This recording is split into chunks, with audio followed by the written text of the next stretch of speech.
What's good, you guys? You know who it is, man. It's your boy, Mr. Relentless Selection. I'm back with another reaction. You dig? Yes, sirski. All right, so you guys, we got Fat Joe confronting Diddy and company for gay handling new rappers' careers, bro.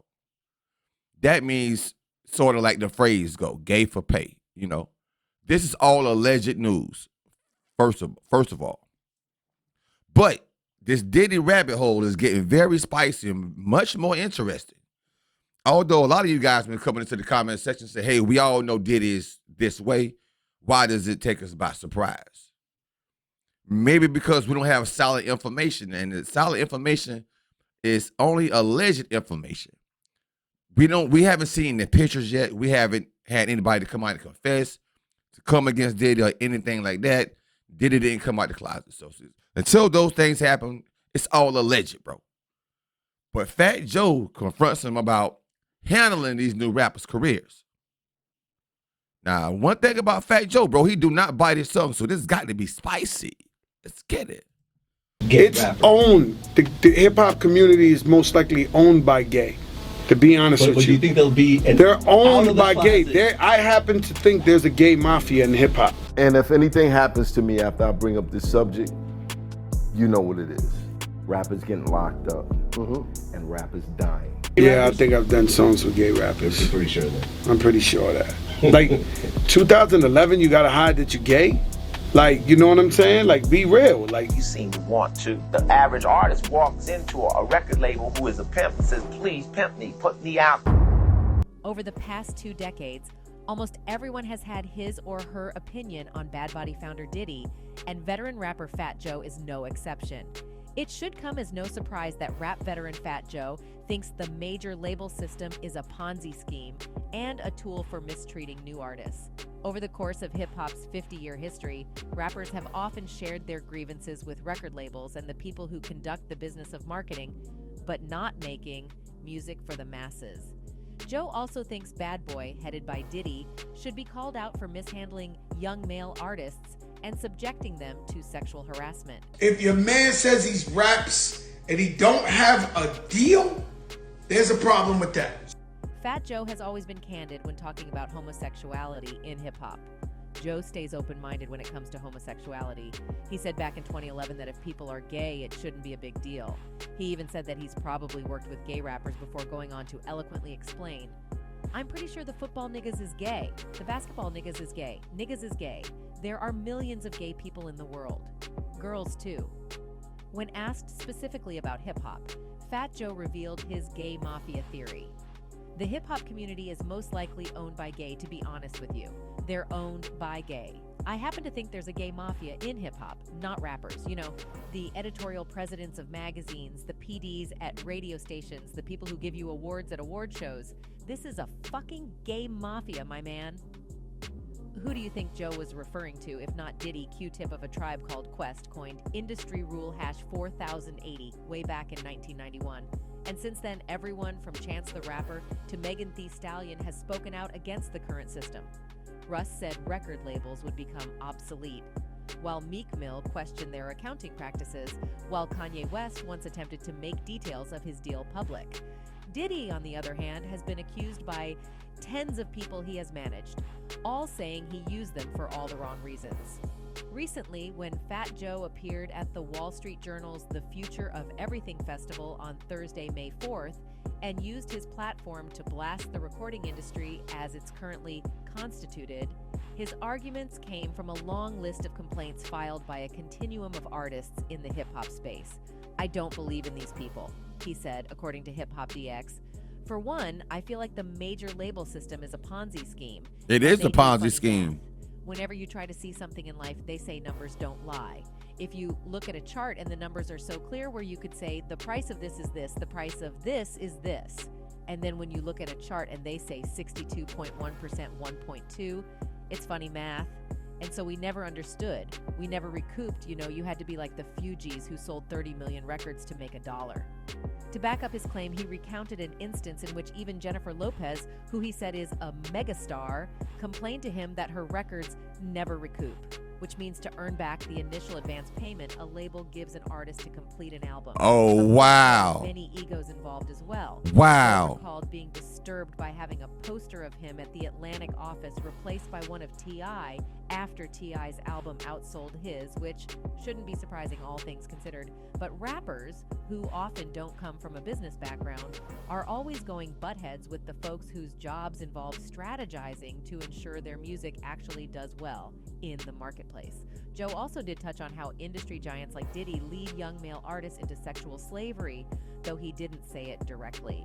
If you remember, back in 2020, a former signee of Bad Boy came out gun blazing and accused Diddy of ruining people's lives. Yo, how dare this nigga told me he want receipts?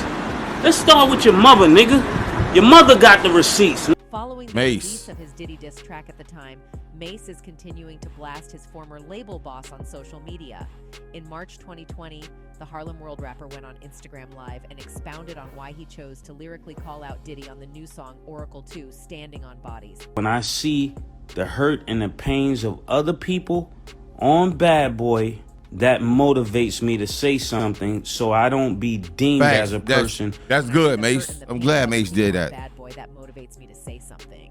Mase told nearly 1,000. I think this should motivate everybody to say something, So bro. I don't be deemed as a person who just made a bunch of money and turned a blind eye. I'm not going to be like the rest of the people around Puff that don't tell him he's wrong. I'm not going to be like the yes men around him that see him ruining people's lives and never tell him he's wrong. More people on here will tell me I'm wrong but won't say anything to him. They'll judge my beliefs, they'll judge my Christianity, and they'll say nothing to Puff. They'll say nothing about it's a concert for Biggie and Biggie's own daughter couldn't get in. They don't say nothing about What? that. But all of his friends got 50. His own daughter couldn't get in? Done with your games. Mase seemingly came out of nowhere with shots aimed at Puff on the new song. He doesn't name Puff, but his bars are clearly directed toward the Bad Boy founder. Since Kane killed Abel, I'm able to kill Kane. Love, don't steal my nigga, change your name. Mase spits in the second verse, a reference to Diddy's name change in 2021. Yeah, I'm just a Harlem nigga repping down a Vegas strip with my own Shuju from Mount Vernon nigga. Go and rep your own hood, Mase later spits. I'm not hating on your Billy Worth it right now. I'm only saying what you really work. You ain't no architect. You just a nigga who know how to market death. Go pay his mother what she really worth, nigga.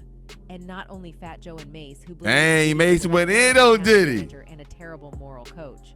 Wendy Dang. Williams, the former radio and talk show host, has in the past exposed Diddy for the immoral handling of his Yeah, film. Diddy he hate Wendy, Will bro. probably go down as He one of the hate most Wendy prolific, Williams.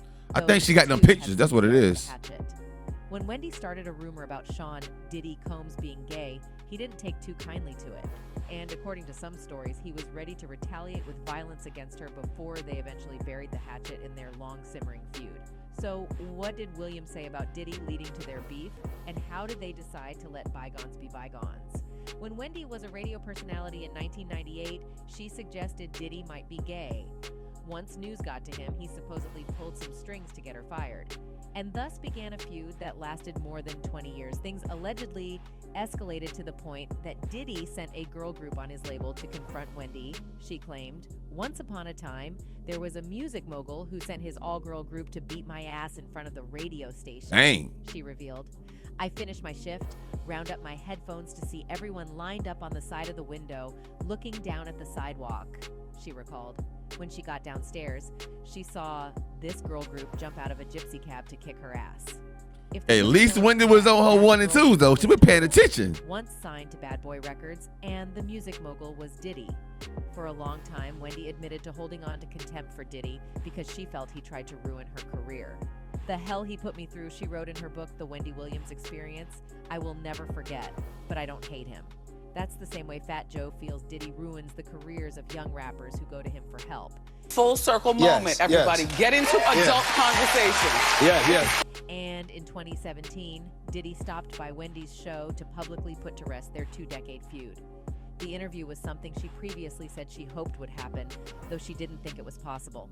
I know I've pissed a lot of people off, including you, she told Diddy as their interview started, but this is a full circle moment.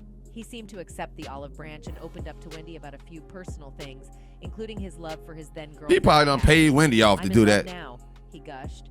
Wendy aside, Jaguar Wright has also repeatedly ripped into Diddy for his sexual entanglements with male artists.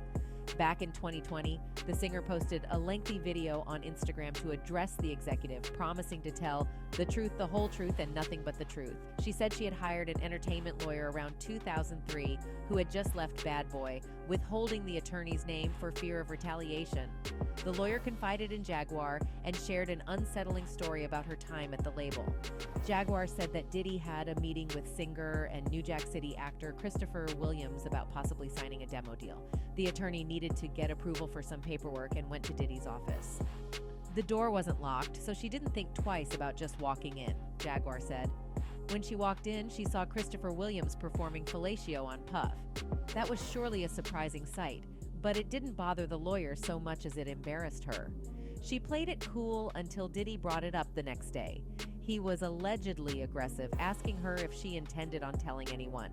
When she politely asked him why he hadn't locked the door, he reportedly replied, "I'll do whatever the fuck I want to do in my building." Wow. It's power, see? Diddy Wow. told the lawyer, "If I could make a man suck my dick, I could make people do anything for money." To support Jaguar's assertions, the likes of Jamie Foxx and 50 Cent have also voiced their concerns regarding Diddy's treatment of young male rappers. Is it about time someone does something about it? I honestly Past think time. it is, and that's it from us today. Until next time, thank you for watching. Bro, it's past time, bro. Diddy's a monster. He's a straight up monster, bro. Oh, this is Fat Joe saying he's handling these rappers' careers like, all fucked up. And he is. I mean, not even the new rappers. Like, everybody that was on Bad Boy label got jerked out of money. Everybody that tried to get on Bad Boy label got finessed out of booty. And that is how Diddy is. So you're going to finesse you out your booty, then finesse you out your coins. He's a monster, bro. But karma is a mother. It's going to come back and bite him where it stinks. It's going to bite him where it stinks. I hope him and R. Kelly is probably going to have a room or a celly together. They're going to be cellies, bro. This shit's going crazy, especially with the Kim Porter case. Oh, boy, look at here. Didn't need to do like Tupac did, bro. Fake his own death. That's the only way he can get out of this one.